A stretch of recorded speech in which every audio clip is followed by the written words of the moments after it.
Collectorate Jajpur तरफ आसी job notification T एठारे आपण माने देखि परथि मल्टी टास्किंग स्टाफ पई रही नोटिफिकेशन टी यह ग्रुप डी पदवी अटे। तो एथिपाई आपण मानकर जदि आमे क्वालिफिकेशन देखिबा तेबे मैट्रिकुलेशन पास अर्थात जदि आपण माने 10वीं पास करछंदी तेबे एही पदवी को अप्लाई करि परिबे। जदि आपण मानकर बयस 18 रु 45 वर्ष मध्य रे हेइ थाए तेबे आपण माने एही पदवी पई अप्लाई करि परिबे। निजर समस्त डॉक्यूमेंट को आपण माने कलेक्टरेट जाजपुर एड्रेस रे आपण माने सेंड करि परिबे जहा कि 16 जनवरी 2025 पूर्वर यह को आपण माने स्पीड पोस्ट किंबा रजिस्टर पोस्ट माध्यम रे पठाई परिबे।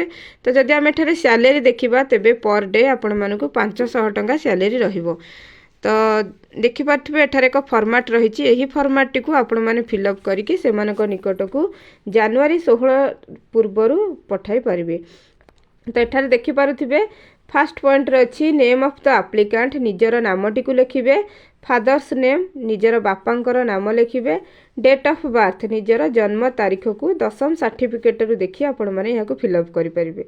जदि आमे देखिबा 4 नंबर पॉइंट रहिछि एजुकेशनल क्वालिफिकेशन निजर योग्यता को एठा लिखिबे 10th पास बोली लिखिबे। 5 नंबर पॉइंट रहिछि लास्ट वर्किंग ऑर्गेनाइजेशन इंस्टीट्यूशन जदि आपण माने यहा पूर्वरु कोनोसी ऑर्गेनाइजेशन काम करूथिले तेबे तार डिटेल्स देबे। ता सहित प्रेजेंट एड्रेस वर्तमान आपण माने जेउठे रहउछंदी तार समस्त डिटेल्स देबे। परमानेंट एड्रेस 7 नंबर रहिछि तो एटी परमानेंट एड्रेस रे निजर परमानेंट एड्रेस जोटा के परिवर्तन हुएनी आपण जोटी जन्म ग्रहण करछंदी आपण को फैमिली जोटी रहउछंदी से एड्रेस टी को देबे। कांटेक्ट नंबर निजर फोन नंबर टी को ठे दे परिबे।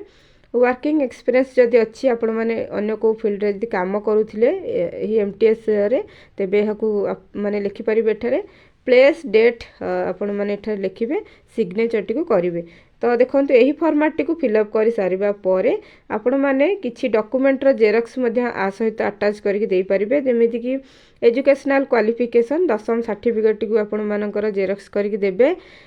सेकेंड पॉइंट रे रही आइडेंटिटी एंड एड्रेस प्रूफ तो आपण मानकर जे डॉक्यूमेंट रे एड्रेस टी रही से डॉक्यूमेंट को देबे। आधार कार्ड टी को निजर दे देबे। आधार कार्ड रे आपण मानकर एड्रेस टी रही। तो एठा देखंतु प्रथमे देबे आपनकर एजुकेशनल क्वालिफिकेशन 10th सर्टिफिकेट रो जेरॉक्स देबे ता सहित आधार कार्ड रो जेरॉक्स देबे। यदि अन्य कोनोसी डॉक्यूमेंट भी आपण माने चाहुछन देई परिबे। 1 पासपोर्ट साइज फोटो आपण मानकर गोटे फोटो को देबे। एठारे मध्य गोटे फोटो को आपण माने लगेई कि एही फॉर्मेट को फिल अप करिवे। जदि आपण मानको एही वीडियो टी भल लागि थाए तबे वीडियो टी को लाइक करबा सहित चैनल टी को सब्सक्राइब करंतु। एही बळी जॉब रिलेटेड इन्फॉर्मेशन पई हम चैनल सहित जोड़ी हेकि रहंतु।